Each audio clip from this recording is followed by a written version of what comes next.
I pressed charges against my brother-in-laws after they jumped me, and now my wife is begging me to drop them to save our family, but divorce is starting to sound like the better option. First, some backstory. I, 33M, met my wife, 33F, in college. It was a long-term physical relationship that turned serious at the end of our senior year. After graduation, I didn't have plans, so I decided to move to her hometown, a major southern city.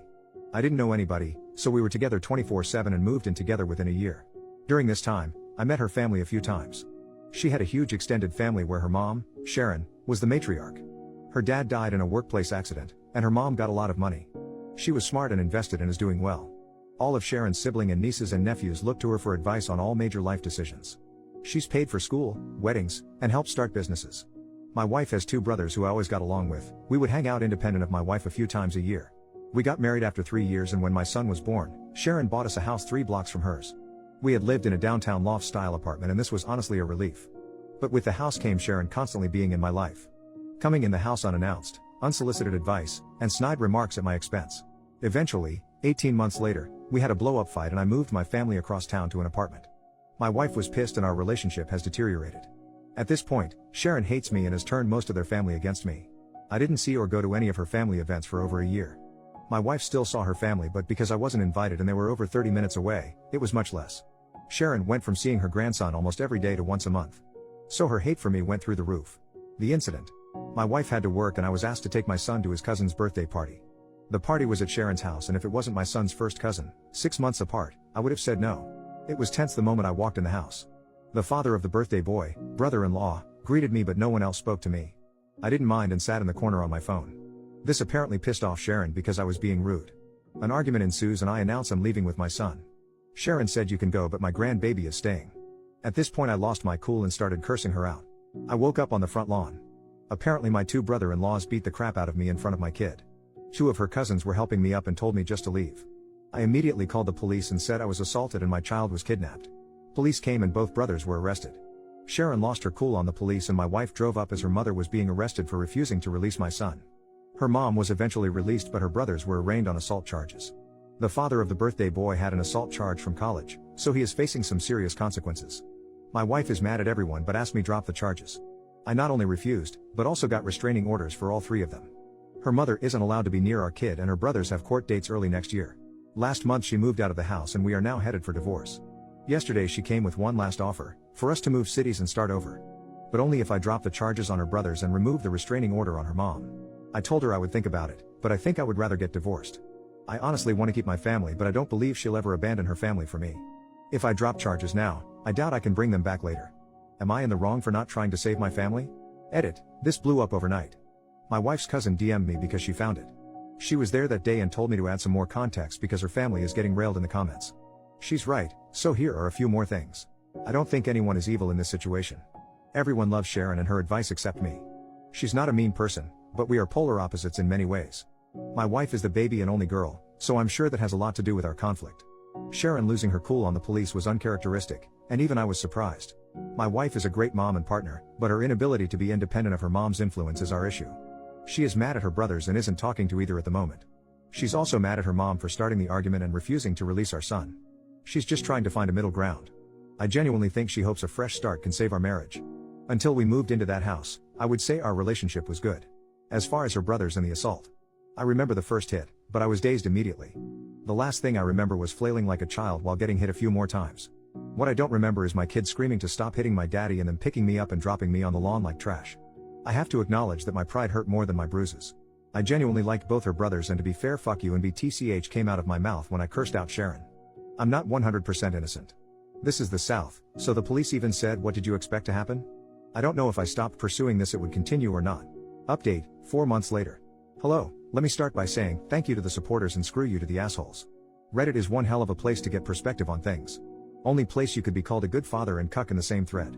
I've been wanting to write an update and answer questions for a while, but after my original post, many Reddit lawyers reached out and told me to stop talking immediately.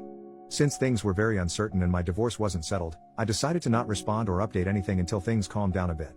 A lot has happened to so many people involved, so I think I'm just going to break it down by person.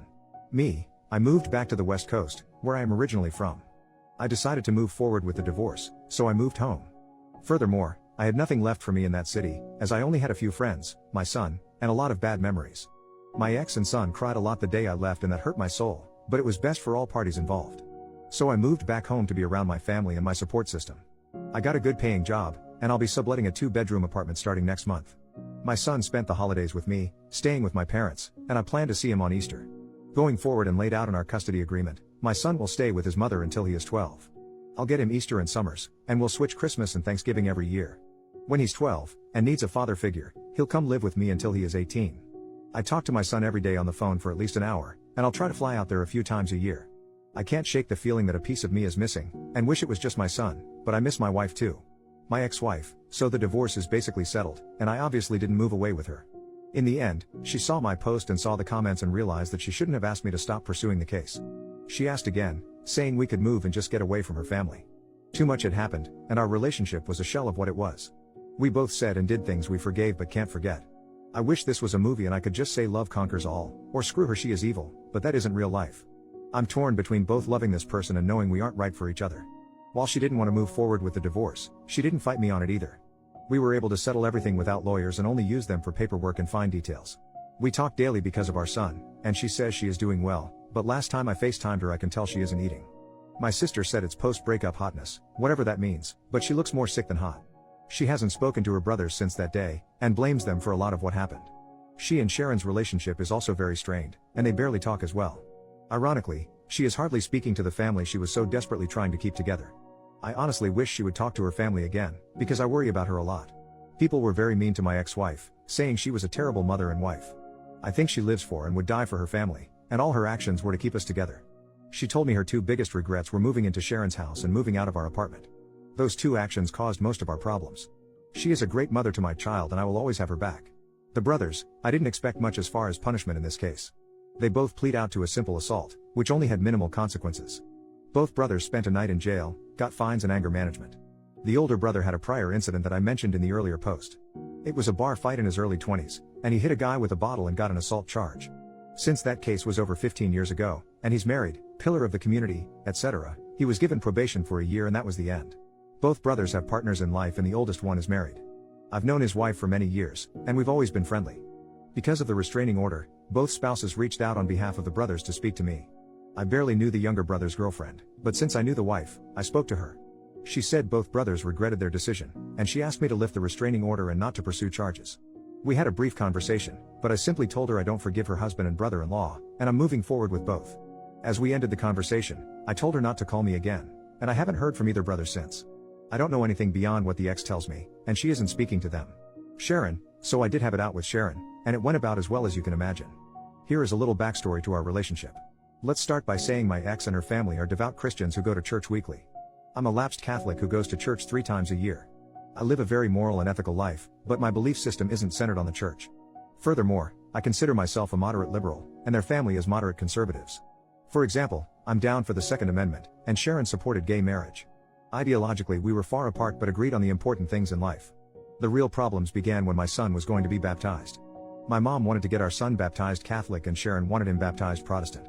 Lots of snide remarks about Catholics were said, but I let it go at the time. The ex and I decided to wait and let our son decide, which Sharon hated. When my ex started going back to church and I wasn't in attendance, that further widened the divide. Her family would go by Sharon or someone else's house after church for lunch or dinner, and I either showed up later or not at all. Every time Sharon didn't agree with the decision we made as a couple in regard to our lives, especially my son's life, she would start leaning on my wife and pressuring her behind the scenes. We would literally make a decision, and she would go to her mom's house and then come back with a different opinion. The most frustrating part is she stopped trying to talk to me at all. She would literally just call my wife and get her to change her decision. The big fight that led to us moving out was that my son wanted to play soccer and not football, but my wife's family is a huge football family. We agreed for him not to play football because he didn't want to play in our concerns about CTE. My wife comes home one day and does a 180 saying that she signed him up for football. We start arguing and Sharon comes in the house unannounced and joins the conversation, saying we decided it would be good for him. I got pissed and told them Sharon is not my son's parent and my ex shouldn't be so weak when her mom is pressuring her to do something we decided not to do. Then she said the words that sealed the deal, my opinion should matter. I bought the house. I started looking for a new apartment that night and never looked back. So when we talked, and neither of us raised our voices but it wasn't a nice conversation. I started and apologized for calling her a BTCH, and she apologized for trying to keep my son without my permission. She flat out told me she wished my daughter never met me and that I've ruined her family. That her sons have criminal records now, even though one already did, and it's all my fault. She then started crying about not seeing my son and how she lost her only daughter. I told her she was manipulative and used her money to control the family. That she only didn't like me because she couldn't control my decision like her weak-willed family. I also told her she consistently overstepped her boundaries in regard to my child and marriage, and she put her own selfish interest ahead of her daughter's happiness. After spending an hour calling each other jerks in different ways, we ended things in the same place. In the end, I told my ex her mom could see my son because Sharon loves him unconditionally, and he loves her. Call me stupid, but I think family is a big part of your upbringing. My mom isn't around him enough and every child needs a good grandma. The ex said she has been to a few family situations that were hard to avoid: wedding, funeral, Thanksgiving, but she leaves when her brothers come and my son doesn't leave her side. Sharon has seen my son and he has played with his cousin, birthday boy from Original Story, but she's keeping him from the family for the time being. My son, he's having a hard time with everything. It's not the fight, he thinks we were wrestling. He misses me a lot and cries on some of our phone calls. He's in therapy and all the sessions are about missing his dad and why we can't live together. It's been a few months, and it's slowly getting better, but we ruined his childhood and I take my share of responsibility in that. The cousin, she is my wife's first cousin, but they are more like sisters. Sharon is her aunt by marriage, and she was the first to warn me about the family. She was also eviscerated by the comment sections for having me add to the story. She told me I was out of line for calling Sharon a BTCH, but didn't feel I deserved to get beat up. Likewise, she also grabbed my son when the fight happened and took him away. She was the one who told my son we were wrestling, and she called my wife to come immediately. When Sharon was being handcuffed, the cousin came outside holding my son. I told her to give him to me, but she pointed at my swollen face and asked if she could hold him. I trusted her enough in that situation to care for my son, so I respected her enough to add those details. She didn't deserve the shit comments either.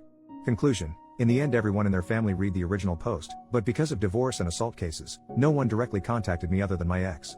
It wasn't a hit to say the least, but I only care that hit hurt my ex's feelings. I think seeing everything written out from my perspective opened her eyes. Obviously some things were left out and broad strokes were made to explain complex situations. In the end she said I didn't lie, but she thinks I painted her family in a horrible light. We thought about writing a joint update, but we aren't talking enough to make that happen. I told my ex about this post and asked if she wanted to read it before I posted, and she told me to write whatever I want. Nobody won here, we all lost. Relevant comments. Commenter number 1, I understand everything else, but did you really have to abandon your kid? OP, I knew I would get destroyed for this, but abandon is a strong word. I didn't abandon my son, I left for better opportunities in life for both of us. Both mentally and financially. My chosen profession has more opportunities here, I was only there for my wife and child. My career picked up during the pandemic because I could work remotely, but in-office work is becoming mandatory again. I was already going to have to quit or move companies, so the timing was right. Also, my mental health is 10 times better now that I have left the city. For months, I gave my child fake smiles while trying to be a good father. I was a shell of the man I wanted to be. I'm still broken by what's happened, but I'm in a better place mentally, and in the long term, I'll be better financially. Commenter, you left for better opportunities in life for both of us? For you, yes. For him, not really. OP, I was responding to something else you wrote, but saw you responded to this. Your assessment of my situation is understandable. But me working for less money and being constantly unhappy isn't good for my son either. If I could have stayed in state, trust me I would have, but the economy is screwed. I used all my savings to continue paying bills and lived with my parents for free to start over. Maybe I could have found happiness there, but I didn't see it happening. We are co-parenting the best we can.